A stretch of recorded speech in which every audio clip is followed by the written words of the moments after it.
할렐루야.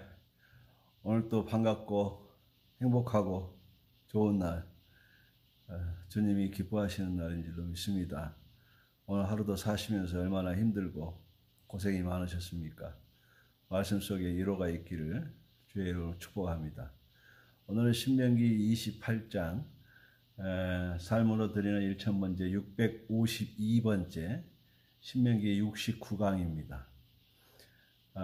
두 달이 넘는 기간 동안에 우리가 신명기를 하고 있습니다. 지금 막바지에 이르고 있는데 신명기의 하이라이트 28장입니다.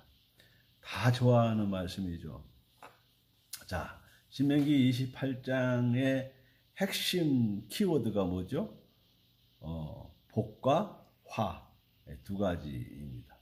그렇다면 우리는 복을 원인으로 생각하는 경우가 많습니다. 복 많이 주십시오. 좋은 말이잖아요. 그죠? 성경에서는 28장에서 복을 원인으로 이해하지 않고 결과로 이야기합니다. 다시 말하면 복 주십시오 하지 않아도 내가 선을 선택하면 안 해도 주는 것이 복이고, 반대로 내가 악을 선택하면 아무리 복을 달라고 해도 주는 것이 아니라 화로 나타난다.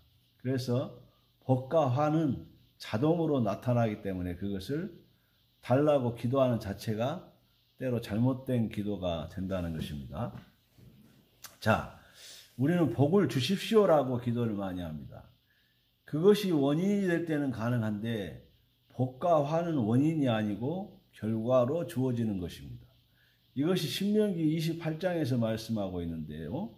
우리가 기도를 할 때 축복, 복이라는 단어를 많이 씁니다. 그러면 이 단어는 빼도 괜찮다. 그런데 우리는 이 단어를 많이 써야지만 복을 주는 것으로 생각하고 있기 때문에 뺄 수가 없습니다. 이것이 잘못된 것이라는 것을 보다는 이 복과 화가 결과로 나타나는 것이기 때문에 원인을 중시 여기는 것, 내 삶이 뒤따르지 않으면 복이 임하지 않는다는 사실을 우리가 인지하는 것이 더 중요하겠죠. 자, 내가 선을 선택하면 복을 달라고 안 해도 복이 주어지는 것이고, 악을 선택하면 말 안 해도 결과적으로 화가 나타나는 것입니다. 이것 세상살이에서도 마찬가지 아니겠습니까? 이것을 모세가 이 28장에서 당시 이스라엘 백성들에게 가르치고 있는 내용들입니다. 선이 무엇인가? 제가 선, 악 이런 걸 표현을 자주 하는데요. 이 선이라고 하는 것은 하나님이 보시기에 좋은 것이 선입니다. 또 내 삶의 모습이 하나님이 보시기에 좋았다면 그것은 내가 선을 선택했다라고 할 수 있고, 그럼 하루 돼서 이스라엘 백성이 선을 선택한 사람들을 보십시오. 어떤 사람들이 선을 선택했는가?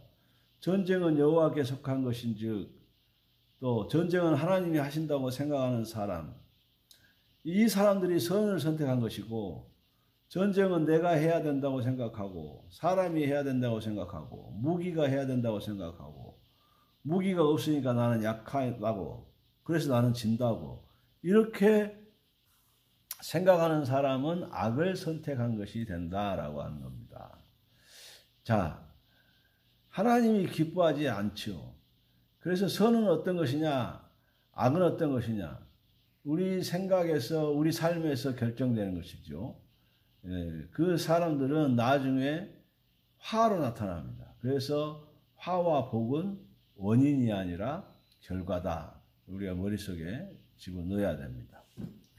복을 빈다고 해서 복이 오는 것이 아니라 내 삶의 결과로서 복이 나타나고, 내 삶의 결과로서 악이 나타나고 화가 나타난다. 이것을 명심해야 됩니다. 우리가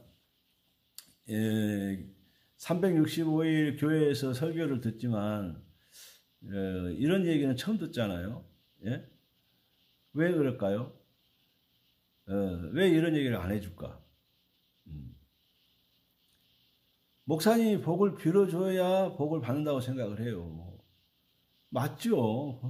주의 종이 복을 빌면 복을 받지요. 그런데 아무리 주의 종이 복을 빌어도 이 사람이 복받을 일을 해야 복을 받는 것이지, 주의 종이 아무리 복을 받아도 빌어도 해는 짓이 복받을 짓이 아니면 어떻게 복을 받아요?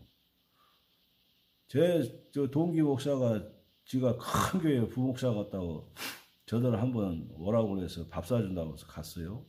젊을 때, 어릴 때 얘기죠. 저는 시골에서 단독목회 한다고 있을 때인데 강남에 아주 좋은 교회에서 부목하면서 오라고 그래서 가서 밥 사준다고 해서 갔어요. 근데 신방을 간다고 같이 가자고 그래요. 같이 갔어요. 아니 근데 왜 룸사롱을 데리고 가요? 야, 여기는 룸사롱이잖아. 여기 잠깐 신방하고 그리고 밥 먹으러 가자고 그래요. 아니 여기 뭐 교인이야? 그랬더니 교인이래. 집사님이 하는 거래. 집사님이 룸사롱 해? 거기 복 빌어주러 가는 거야? 복 빌어주고 와야 된대. 그래? 퍽이나 복 바꿨다. 그냥 밥 안 먹고 왔어요. 여러분 생각해 보세요. 아니 그 친구 목사를 데리고 와가지고 룸사롱에 구경시켜 줄 일 있어요? 그 기숙사에서 나한테 더 맞았어야 되는데 덜 맞아서 그렇게 된 거예요. 나이가 많아가지고 많이 두드려 팰 수가 없었어요. 군기는 잡을 수 있었는데 덜 잡혀서 그래요.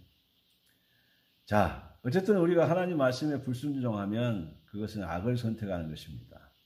그러면 결과로 화가 나타나고 죽음으로 나타납니다. 우리가 복을 얘기할 때 어떤 것이 떠오르는가? 물질이 떠오른다. 건강, 장수 이런 것들이 떠오르죠. 반대로 화, 그러면 잘못된 것, 망하는 것, 죽는 것 이런 것이 제일 먼저 떠오르죠. 성경적 삶을 대하는 우리들은 그런 생각을 넘어서야 됩니다. 복하면 에덴 동산이 떠올라야 되고 창세기 1장 2장, 계시록 21장 22장이 떠올라야 돼요. 그게 모든 삶이, 거기에 모든 삶이 복에 관계된 삶입니다. 거기에서 나타나는 것이 다 복이에요. 반대로 창세기 3장에서부터 계시록 20장까지는 에덴 밖에서 일어나는 모든 것이 화입니다. 화. 그러면 에덴 안에서는 내가 임의대로 먹고 또 하나님이 임의대로 먹으라고 했으니까 먹고 그러면 그거 복이잖아요. 내 먹고 싶은 거 내 마음대로 먹어라. 그거 복이잖아요. 수고하지 아니하고도 먹을 수 있었으니까. 그런데 단 금지한 것 빼고는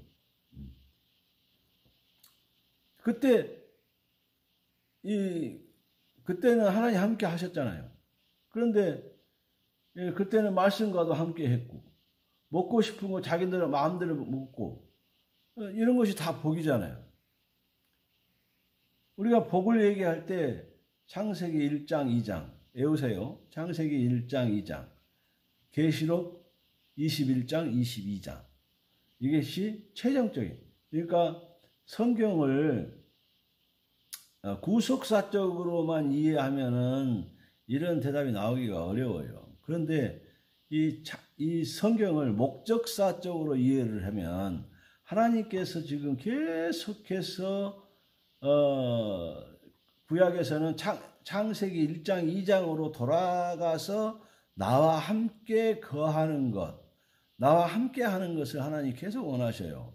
그래서 그 창세기 1장 2장으로 끌고 올라가려고 하나님이 계속 노력을 하시는 거예요. 거기에 선지자도 보내고 예언자도 보내고 사사도 보내고 아무튼 하나님이 이 많은 이 주의 종들을 통해서 창세기 1장 2장으로 데리고 가려고 그래요.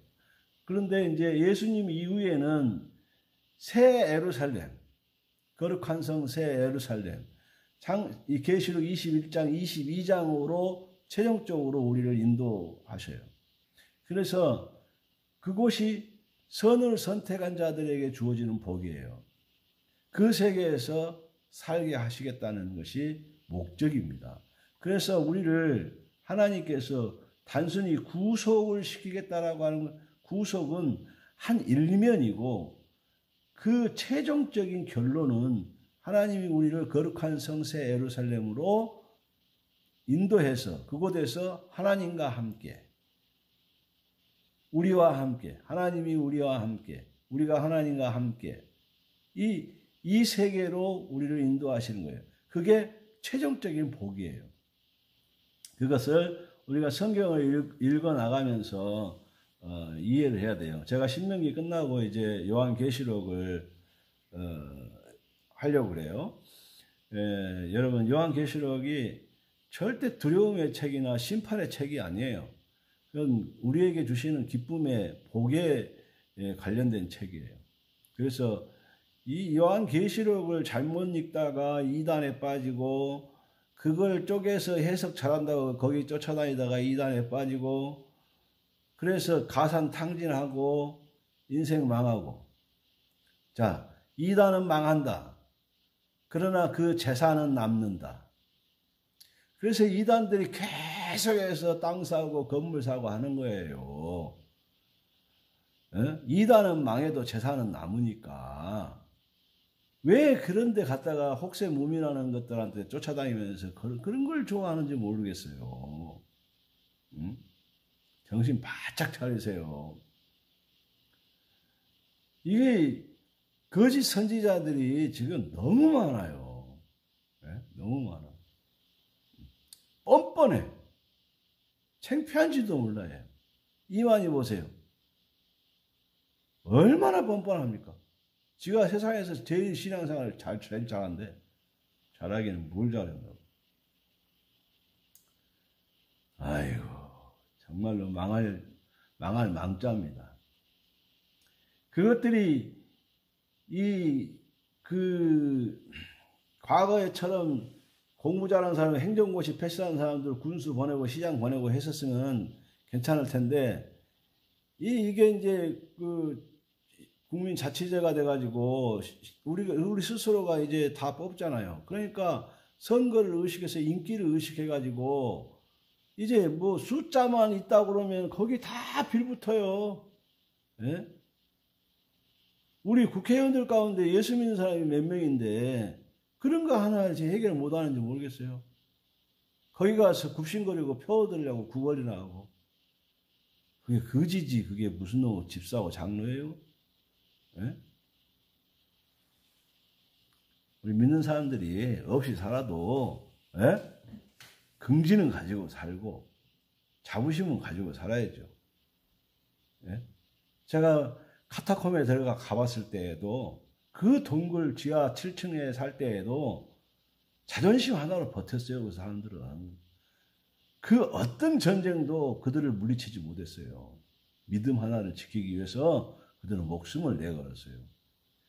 우리가 믿는 믿음이 그렇게 하찮은 믿음이 아니에요. 10원짜리 액세서리가 아니다 그 말입니다. 우리 하나님 예수님께서는 당신의 피를 질질 흘려가면서 죽어가면서까지 하나님이신 그분이 이 땅에 오셔서 우리에게 뭘 가르치셨어요? 하늘을 가르치시고 거룩한 성 예루살렘을 가르쳐 주신 거예요. 그게 복음이에요. 그 목적대로 우리는 가고 있는 겁니다. 끝까지 잘 따라가시기를 주의 이름으로 축복합니다. 이 말세에 주의 종들을 잘 만난다고 하는 것이 그거예요. 내가 지금 우리 성도들을 어디로 인도하고 있는가를 알고 있는 목사하고 성도들 비유 맞춰서 기분 좋은 설교나 하고 감정에 치우쳐서 헌금 많이 내게 하고 헌금 내면 뭐예요? 땅 사고 집 사고 건물 짓고 자식들 유학 보내고 교회 물려주고 하나님 것인지 지 것인지 구별도 못해요. 그것들이 대교회 목사라고 조창기도에 가서 대통령 앞에서 기도해요. 대통령 복 빌어주고 있어요.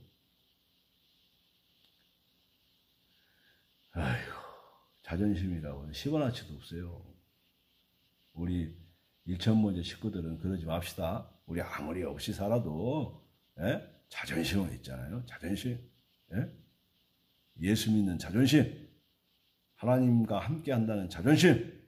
우리는 거룩한 성 예루살렘에서 면류관 쓰고 만날 거라고 하는 이 자부심, 자존심 갖게 되시기를 주님으로 축복합니다. 아멘. 아멘. 이 아담과 하와의 복, 그 다음에 이 아담과 하와가 그 에덴에서 쫓겨난 후에 어느 쪽으로 갔어요? 동쪽으로 갔어요. 그래서 성경에서 희한하게 하나님에서부터 멀어지는 사람들은 다 동쪽으로 가요. 그러나 하나님께로 돌아오는 사람들은 다 서쪽으로 돌아옵니다. 요즘에는 예루살렘이 세상의 중심이라고 생각하고 모든 세계의 사람들이 다 예루살렘으로 흩어진 디아스포라들이 예루살렘으로 모이잖아요. 그게 다 서쪽이에요. 자기들은 이 성소의 지성소 자리 지금 거기가 세상의 중심이라고 생각을 해요. 그리고 그리 다 모여드는 거죠. 자, 예수님께서 우리에게 말씀하신 것은 언약이에요. 언약. 그래서 언약 안에 사는 사람들, 언약 밖에서 사는 사람들, 이 차이가 있겠죠. 언약 안에 사는 우리는 복의 사람들이 될 것이고, 언약 밖으로 살아간 사람들은 화의 세상을 사는 사람들이 되겠죠. 자, 언약 울타리 밖으로 나간다. 말씀의 울타리 밖으로 나간다. 그러면 에덴 동산에서 나간다 그 말입니다. 쫓겨난다 그 말이에요. 그러면 아담과 하와가 겪었던 고초를 겪어야 된다 그 말입니다. 아담과 하와가 에덴 동산을 바라보면서 얼마나 그리워했겠어요. 그곳에서는 이랬는데, 그때는 그렇게 행복했는데, 지금 내 인생은 무언가? 아담과 하와가 그러지 않았겠어요? 여러분, 우리도 후회하지 않는 삶을 살기 위해서는 늘 언약 안으로 들어오십시오. 말씀의 울타리 안으로 들어오십시오. 하나님과 함께하는 세상으로 들어오십시오. 그러면 여러분 자동으로 복은 따라오게 되고 하나님 안에서 보살핌을 받게 되고 늘 주의 도우심이 있고 성령의 임재하심이 있고 하나님의 일하심을 경험하게 될 것입니다. 이것이 신명기 28장입니다. 오늘 강의 여기서 마치겠습니다. 사랑합니다. 샬롬.